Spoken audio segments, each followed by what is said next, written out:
Welcome to Q-ZAR.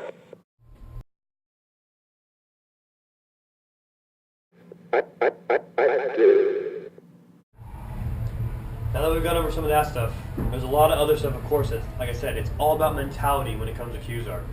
Now, the next thing I'm going to teach you is something that is considered cheating somewhere. Cheating, I don't really know what you want to call it. But I consider it one of the most important things in order to be an effective Q-ZAR player.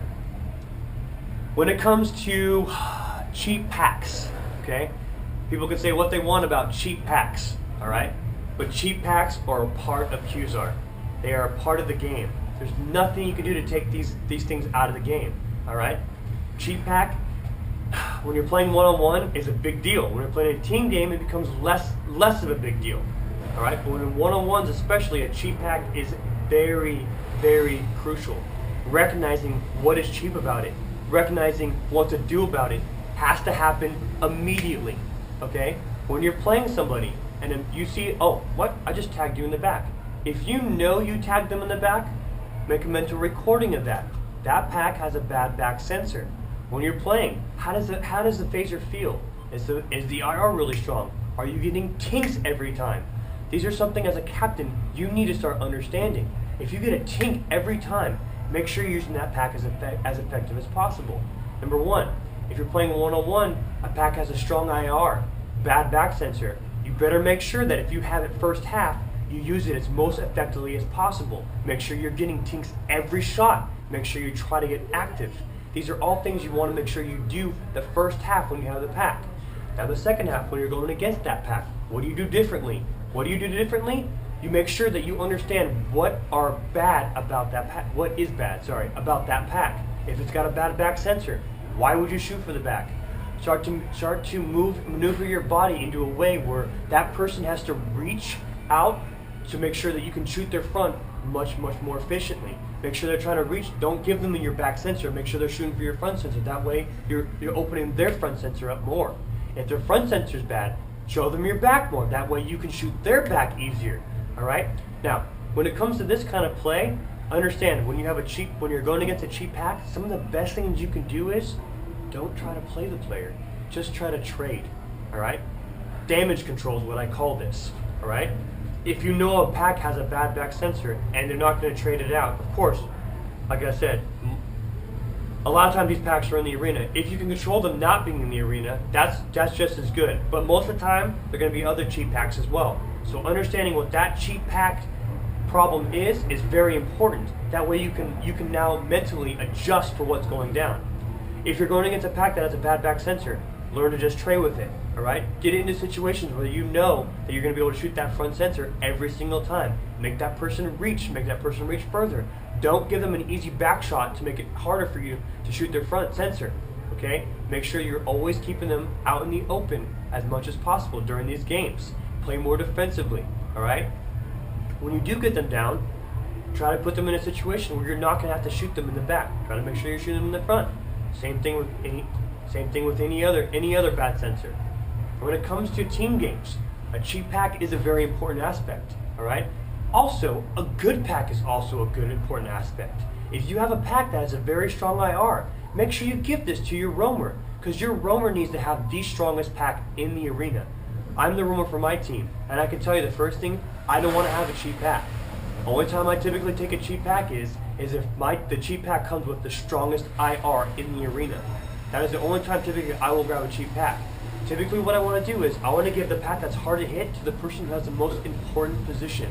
The person who's going to see the most action. The person who's going to get the most reflexes fired at him. That's who needs to have that cheap pack.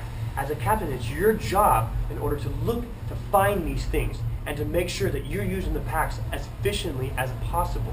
All right? Now, a lot of people call this cheating. You can say what you want, but pack watching is a very important aspect in the game, because if you do not understand what a pack is capable of, you will get annihilated by that pack. All right? If you give a pack to the strongest player on one side and then give it to your weakest player on your side, you're going to get beat, and you're going to get beat bad. Okay? You have to understand this. I know it's a really crappy part of the game, but it is a part of our game.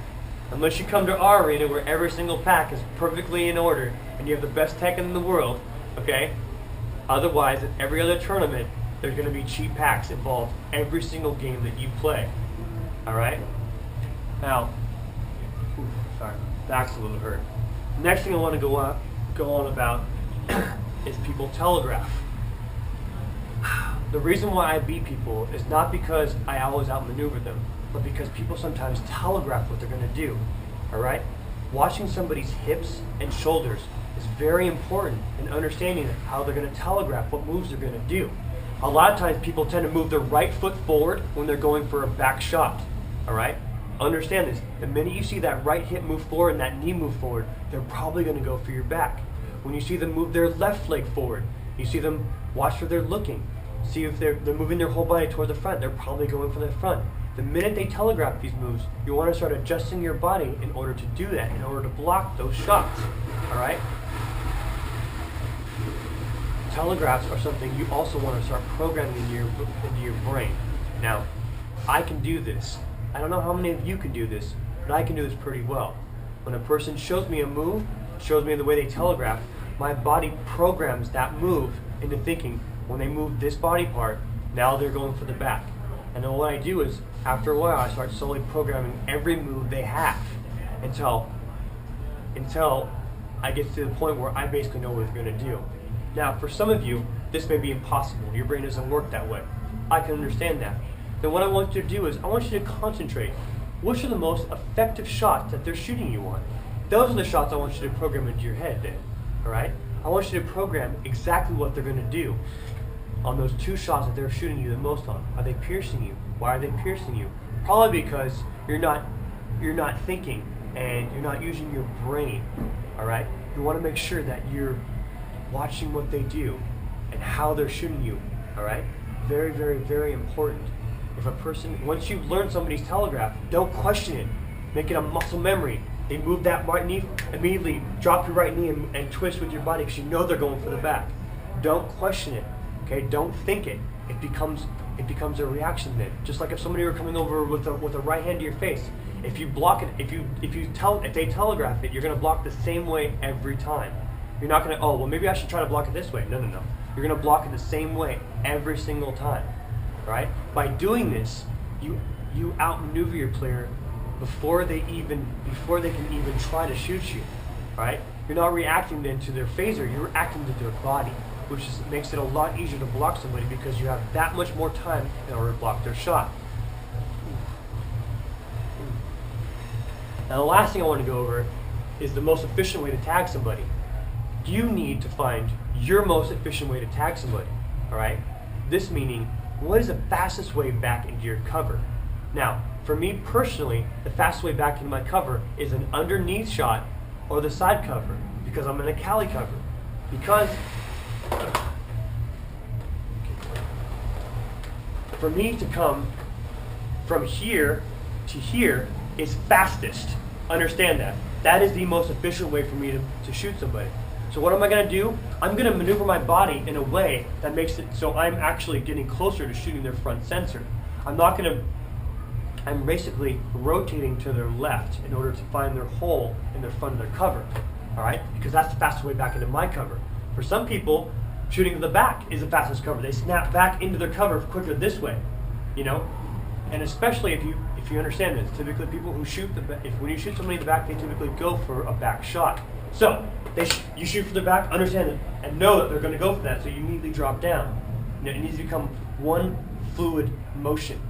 Alright? Now, there's going to be a lot of things that's going to come along to you, and you're not going to understand this. You know, and you just don't have the capability of learning this. That's fine. The best thing I can tell you is try to do as much as possible. When I go in the arena, I'm thinking not only of who my opponent is, I'm thinking about what moves they have before the game starts. If you know you have an aggressive person in nature, understand they're most likely going to be going for cups more. Prepare yourself for what their shots typically are. That is more important than necessarily outplaying them in the game. If you're outthinking them before the game starts, you understand what they're going to do before the game starts, You're already in a person's head. That is what I mean by getting in a person's head. Not getting under their skin by saying, oh, you're this, you're a joke, you're a bad player, whatever you want to say, you're crap. No. What I mean by getting in their head is, I want you to actually be inside of their head. I want you to think, I want you to be them. Okay? I want you to think, if I were them, how would I shoot me? What I mean is, I want you to be inside that person's head. I want you to outthink what their thought really is going to be in the game. I want you to know what their moves are. Try to remember how that person beat you in a prior game. And I want you to think about how they did it and then outmove them in the game that you're currently playing. Alright? So, what do I mean by getting into a person's head? I mean, before the game, I want you to think how they would think. Later on, same thing when it comes to strategizing. Like I said, I want you to think about what they would most likely do, then make a strategy against that. Same way as playing Q-ZAR. I want you to think about what they're going to do before they do it.